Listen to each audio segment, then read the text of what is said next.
बिन सब्जी के रूखी रोटी खाने वाला गरीब ससुराल। अरे रख लो सेजल अनामिका, मत शर्माओ। अरे हम तुम्हारे पड़ोसी हैं, पड़ोसी की मदद नहीं करेंगे तो कौन करेगा। इस पन्नी में पनीर कोफ्ते, दाल, मिक्स वेज, अलग अलग तरह की सब्जी है। आज तो तुम्हारा परिवार जी भरकर रोटी से सब्जी खा सकेगा, वरना हर रोज तो रूखी सूखी रोटी खाकर ही तुम्हें काम चलाना पड़ता है। हमने मना किया है ना कि हमें ये सब्जी नहीं चाहिए।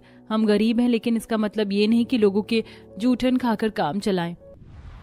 देखा तुमने इन गरीबों का घमंड। एक तो हम इन पर तरस खाकर इन्हें अपनी जूठन दे रहे हैं, और ये है कि इसे ठुकरा रहे हैं। इससे अच्छा तो ये सब्जी हम कुत्तों को डाल देते। तुम तो हमारी जूठन खाने के भी लायक नहीं हो। चलो ये सब्जी कुत्तों को डाल देते हैं। तुमसे अच्छा नसीब तो हमारी गली के कुत्तों का है, कम से कम उन्हें ये सब्जी तो खाने को मिलेगी। मेघा और महिमा की बात सुनकर पार्टी में मौजूद सभी लोग इन दोनों गरीब बहुओं पर हंसने लगते हैं। इतनी जिल्लत होता देख दोनों अपने गरीब घर के अंदर आ जाती हैं। आखिरकार क्यों ये अमीर पड़ोसन इन दोनों गरीब बहुओं की इस तरह सरेआम बेइज्जती कर रही थी, और क्यों ये गरीब बहुएं भी चुपचाप इनकी जिल्लत को सह रही थी। आइए इसे जानने के लिए कहानी में थोड़ा पीछे चलते हैं। ये क्या बिट्टू, आज भी मम्मी ने टिफिन में सिर्फ रोटी दी है? तुम्हारे टिफिन में भी सिर्फ रोटी ही है ना?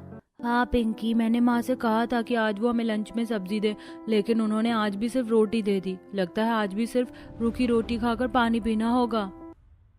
ये देखो रोहन, आज मेरी मम्मी ने कितना टेस्टी राजमा की सब्जी बनाई है। तुम्हारे टिफिन में क्या है? मेरी मम्मी ने तो मटर पनीर बनाया है। वो तो कह रही थी कि आज शाम को वो खाने में मिक्स वेज बनाएंगी। क्लास के सभी बच्चों को अलग अलग तरह की खुशबूदार और स्वादिष्ट सब्जियों के साथ रोटी खाता देखकर इन दोनों भाई बहनों के गले से रूखी रोटी का निवाला नहीं उतरता है। छुट्टी होने के बाद दोनों उदास होकर अपने घर आ रहे होते हैं, तो वहीं दूसरी तरफ आज तो आप काफी तरह तरह की सब्जी लेकर आए हैं। काम करिए, मुझे शिमला मिर्च, गाजर, मटर, गोभी, आलू और ये लौकी भी दे दीजिए।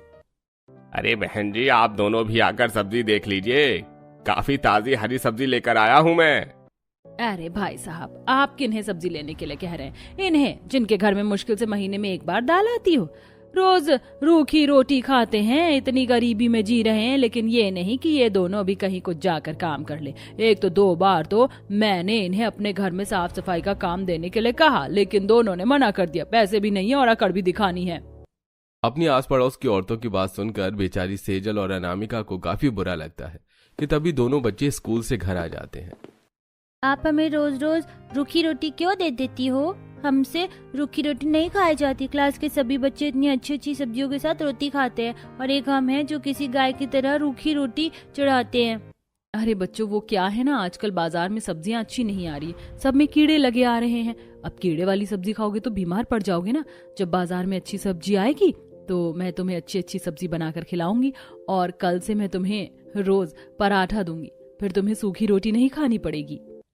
पराठे के नाम पर दोनों बच्चे बहुत खुश हो जाते हैं और बाहर खेलने के लिए चले जाते हैं। कैसे समझाएं मासूम बच्चों को कि क्यों हमारे घर में सब्जी नहीं बनती? कब तक बिना सब्जी के रूखी रोटी खानी पड़ेगी? अब तो मेरे गले से भी रोटी का निवाला नहीं उतरता है। आज हमें फिर से एक बार माँ जी पिताजी से बात करनी पड़ेगी, वरना इस तरह तो हमें कभी सब्जी ही नसीब नहीं होगी। शाम होते ही दोनों बहुएं आटा गूंथ कर रोटियां बनाने लगती हैं, और आज रोटी बनाते हुए उन पर थोड़ा नमक और तेल भी लगा देती हैं, और अब पूरा परिवार प्याज के साथ रूखी रोटी खा रहा होता है। माँ जी, कितने समय से सुबह शाम सिर्फ रूखी रोटी खाने को मिल रही है। इन लोगों का काम भी ऐसा है कि आज है कल नहीं। घर में अब तो आटा भी खत्म होने वाला है। हमारी पड़ोसन है ना शांति, आप तो जानती हैं कि उसके घर में पहले कितनी गरीबी थी, लेकिन जब से उसने अपने पति के साथ काम करना शुरू किया है, अब उसका परिवार भी 2 वक्त की रोटी आराम से खा पा रहे हैं। तो इसीलिए हम कह रहे थे। चुप हो जाओ, अब आगे एक शब्द कहने की जरूरत नहीं है। कितनी बार कहा है कि हमारे घर की बहू बेटी काम नहीं करती हैं। हम जो रूखी रोटी खा रहे हैं ना, उसमें खुश हैं। भूखे मर जाएंगे, लेकिन बहू बेटियों को बाहर नहीं भेजेंगे। काम करने के लिए इज्जत हमें हमारी भूख से प्यारी है। मनोरमा बिल्कुल ठीक कह रही है। अब से इस घर में दोबारा ये बात नहीं होनी चाहिए। अपनी पुरानी सोच के चलते मनोरमा सतीश रूखी रोटी खाने को तैयार तो थे, लेकिन अपनी बहू को काम पर भेजने के लिए नहीं। सेजल और अनामिका के दोनों के पति लोगों के घरों में जाम हुए वॉशरूम और सिंक के गटर को साफ करने का काम किया करते थे। कभी कभार मिलने वाले इस काम से ही उनके घर में मुश्किल से हफ्ते भर का आटा आ पाता था। रोज रोज रूखी रोटी खाने से बचने के लिए अब आटा गूंथते हुए उसमें लाल मिर्च का पाउडर मिला दिया करती थी। 3-4 दिन तो मिर्च की रोटी खाने से किसी को कोई दिक्कत नहीं होती, लेकिन अब घर में सभी को बदहजमी होने लगती है और दोनों बच्चों को तो दस्त लग जाते हैं। दोनों बच्चों को कल शाम से ही दस्त लग गए हैं। रूखी रोटी खाई जाती नहीं और मिर्ची रोटी उनकी सेहत के लिए अच्छी नहीं है। क्या करें अब? एक काम करती हूँ, मैं पड़ोसन से थोड़ी सब्जी मांग कर ले आती हूँ। शर्म तो आ रही है, लेकिन अब अपने बच्चों की हालत थोड़ी ना ऐसे देख सकते हैं। सेजल अपनी अमीर पड़ोसन महिमा के घर सब्जी मांगने के लिए जाती है और महिमा जानबूझकर रूखी 3 दिन पुरानी सब्जी दे देती है। इसी बहाने से सब्जी भी घर से निकल जाएगी। वैसे भी इस गरीब को इतनी अच्छी सब्जी मिल रही है, वही काफी है। ये गरीब लोग तो कुछ भी खा लेते हैं। इस बात से अनजान सेजल 3 दिन पुरानी सब्जी को घर ले आती है और गर्म करके सभी को देती है। सभी जैसे ही सब्जी का पहला निवाला खाते हैं, ये सब्जी कितनी अजीब लग रही है, इसमें से तो हल्की हल्की महक भी आ रही है। लगता है ये सब्जी खराब है। इस सब्जी में तो सच में महक आ रही है। इसका मतलब महिमा ने हमें बासी सब्जी दी है। आज भी पूरा परिवार प्याज के साथ रूखी रोटी खाकर ही सो जाता है, जिसे वो कई किलोमीटर पैदल चलकर सस्ती जगह से आटा लेने के लिए जाने लगती है। आटा लेकर सेजल घर आ ही रही होती है कि तभी कड़ी धूप में चलते हुए सेजल को हल्के से चक्कर आने लगते हैं और उसके हाथ से आटे की पन्नी छूटकर सड़क पर बिखर जाती है। सारा आटा सड़क पर बिखर गया। अब मैं क्या करूं? सड़क पर गिरे आटे को ऊपर से उठाने लगती है और घर लाकर उसकी ही रोटी बना देती है, जिसे खाकर आज रोटी खाने में इतनी अजीब क्यों लग रही है? ठीक से छाना नहीं होगा। अरे आटे को छान कर किया करो, कंकड़ आ गए मेरे निवाले में। एक तो हमें नौकरी करने देते नहीं, ऊपर से इनके नखरे तो देखो। दोनों बहुएं हमेशा आसपास हो रहे भंडारे पर नजर रखती थीं। जब भी उनके घर के आसपास कोई भंडारा होता तो दोनों भंडारे की लाइन में खड़ी होकर सब्जी ले आती और उस दिन इनका परिवार सब्जी के साथ रोटी खाता। आज दोनों भाइयों को थोड़े ज्यादा पैसे मिले थे, जिससे सेजल और अनामिका पास की मंडी से ही सब्जी सस्ती लेकर आ जाती है। लेकिन जैसे ही सब्जियां बनाने के लिए सब्जी काटती है तो देखती है कि आधे से ज्यादा सब्जी तो खराब है। कभी मैं सोचूं उस सब्जी वाले ने हमें इतने कम पैसों में सब्जी कैसे दे दी। आधे से ज्यादा सब्जी तो खराब है। अब क्या ही बनेगी? थोड़ी सी सब्जी ठीक निकली है, अब इसे ही चोखा लगाकर भर के पानी डाल देंगे इसमें। अब क्या ही कर सकते हैं। कई दिन गुजर जाते हैं, कभी रूखी रोटी, कभी मिर्ची वाली, तो कभी पानी से भरी सब्जी के साथ रोटी खाकर पूरा परिवार अपना गुजारा चलाया करता था। आज दोनों बहुओं के पड़ोस में काफी बड़ी पार्टी होती है। सबके खाने के बाद सभी लोगों की प्लेट में और बर्तनों में ढेर सारी झूठी सब्जियां बच जाती हैं, जिन्हें इकट्ठा कर अमीर पड़ोसन दोनों बहुओं को देते हुए उनकी बेइज्जती करती हैं।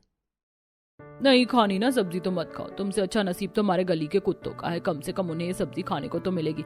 तुम तो हमारी गली के कुत्तों से भी गई गुजरी हो। दोनों बहुएं आंखों में आंसू लिए घर आती हैं, जिसे देख मनोरमा, अरे क्या हुआ बहुओं, तुम इस तरह से रो क्यों रही हो? रो नहीं तो क्या करूं? पहले तो सिर्फ ये बात घर तक ही सीमित थी।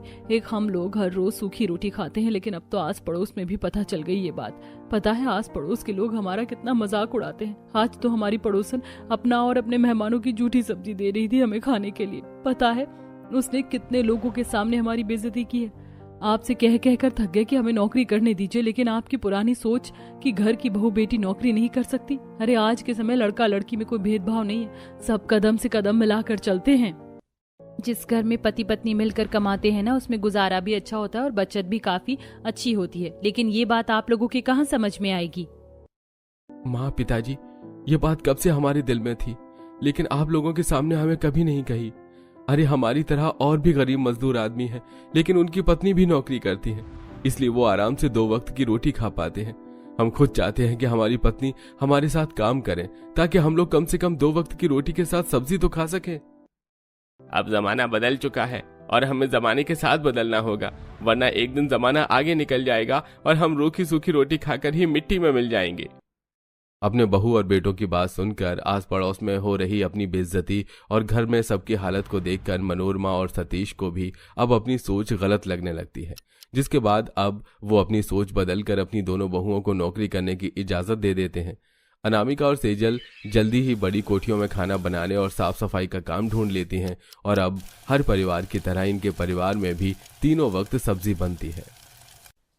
बहू, कल तुम पांचों की पहली रसोई है और तुम देख रही हो ना, तुम्हारा ससुराल पैसों से भरा है। दीवार पर ये जो पोस्टर देख रही हो और वो जो सजाने की चीज देख रही हो ना, ये सब मैंने पैसे देकर बनवाए हैं। और मैंने तो पैसों से अपने कमरे के लिए चादर भी बनवाया है। बहुत जल्द तुम्हें वो भी दिखाऊंगी।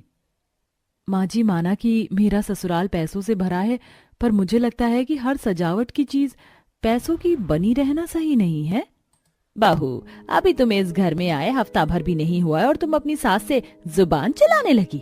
मुझे अपने पैसों से क्या करना है और क्या नहीं, ये काम तुम बस मुझ पर छोड़ दो।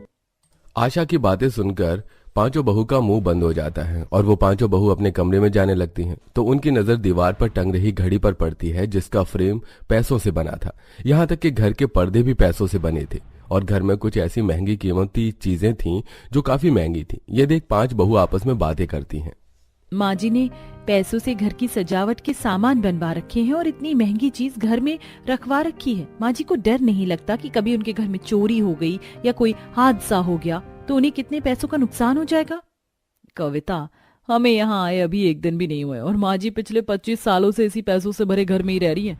उन्होंने ऐसे ही ये सारी चीज नहीं बनवा कर रखी है, जरूर कोई सेफ्टी भी होगी।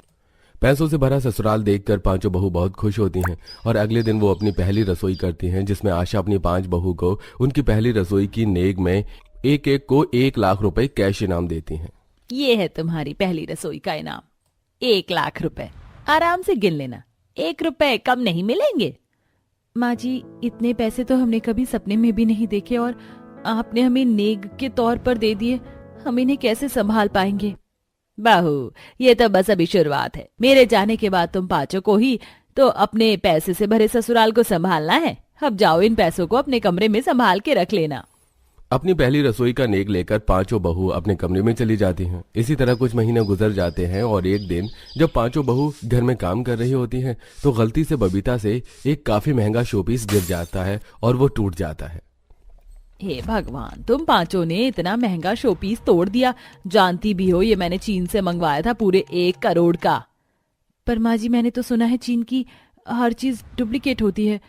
चले तो चांद तक, ना चले तो रात तक। इस पर इतना पैसा खर्च करने की क्या जरूरत थी। अच्छा, तो अब तू मुझे बताएगी कि कौन सी चीज चांद तक और कौन सी चीज रात तक चल सकती है। माना कि हमारे पास पैसों की कमी नहीं है, पर मैं इतनी अच्छी नहीं जो अपना इतना नुकसान सहूं। आज गलती कर दी तो कर दी, आइंदा से गलती नहीं होनी चाहिए। अगर अब गलती करी तो मुझसे बुरा कोई नहीं होगा। आशा अपनी 5 बहू को फटकार लगाकर वहां से चली जाती है। इसी तरह कुछ दिन बीत जाते हैं और एक दिन जब 5 बहुएं घर की सफाई कर रही होती हैं तो पुराने सभी गंदे कपड़े चादर धोने के लिए मशीन में डाल देती हैं। और इसी बीच कब पूजा पैसों से बने चादर को भी मशीन में डाल देती है, उसे याद ही नहीं होता। और जब वो कपड़े धोकर सारे कपड़े निकालती है तो देखती है कि पैसों से बना चादर खराब हो चुका है। हे भगवान, अब मैं क्या करूं। पैसों से बना चादर तो खराब हो गया। अगर माँ जी को पता चल गया तो क्या होगा। माँ जी को पता चल गया तो क्या होगा नहीं, माँ जी को पता चल चुका है। अंधों की तरह काम करती हो क्या तुम पांचों। अरे ठान लिया है क्या कि तुम पांचों मिलकर मुझे कंगाल करके ही मानोगी। माँ जी, इसमें हमारी क्या गलती है। यहाँ पर हर चीज पैसों की बनी है, आखिर हम कितना ध्यान दें। माँ, बबीता बिल्कुल सही कह रही है।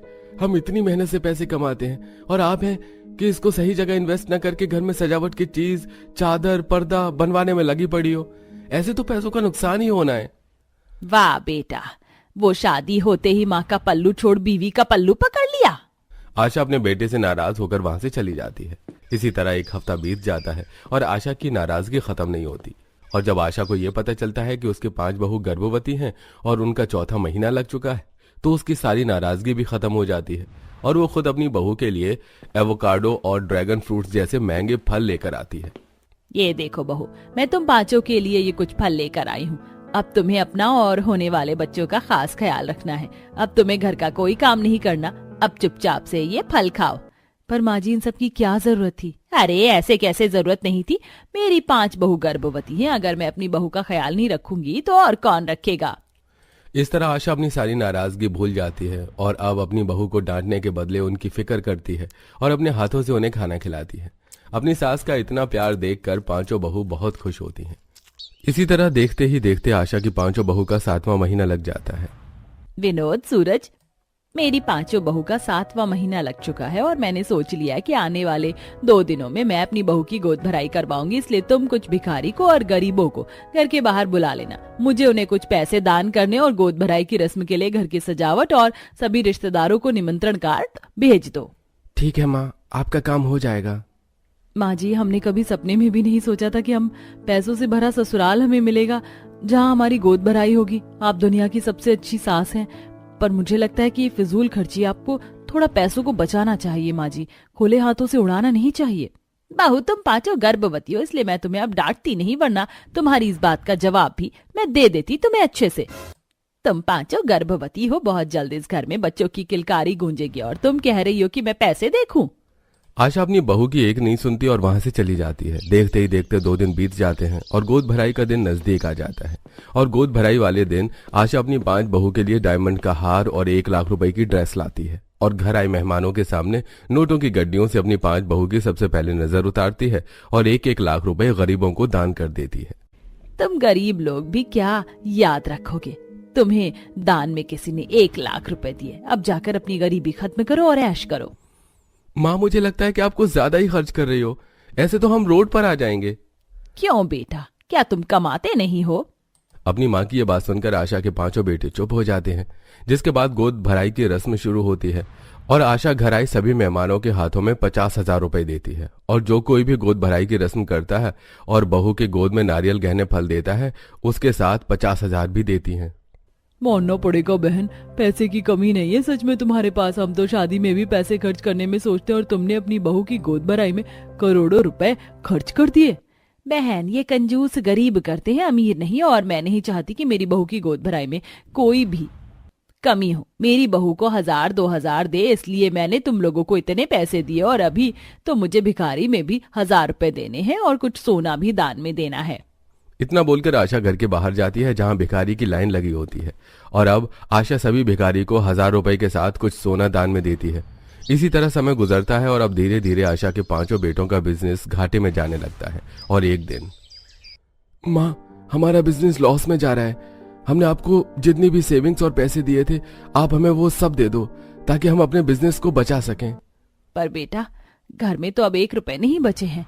मैंने तो पता नहीं कितने करोड़ रुपए बहू की गोद भराई में खर्च कर दिया और जो बचे थे वो मैंने तुम्हें पहले ही बिजनेस में लगाने के लिए दे चुकी हूँ। माँ जी, अब आपको समझ में आया क्यों आपकी 5 बहुएं आपको फिजूल खर्च करने से मना करती थी। विनोद जी, घर में जितने भी पैसों से बने सामान और जितने भी एक्सपेंसिव चीजें, आप इन सबको बेच दीजिए, बस अपना बिजनेस चला लीजिए। अगर बिजनेस खत्म हो गया तो हम रोड पर आ जाएंगे।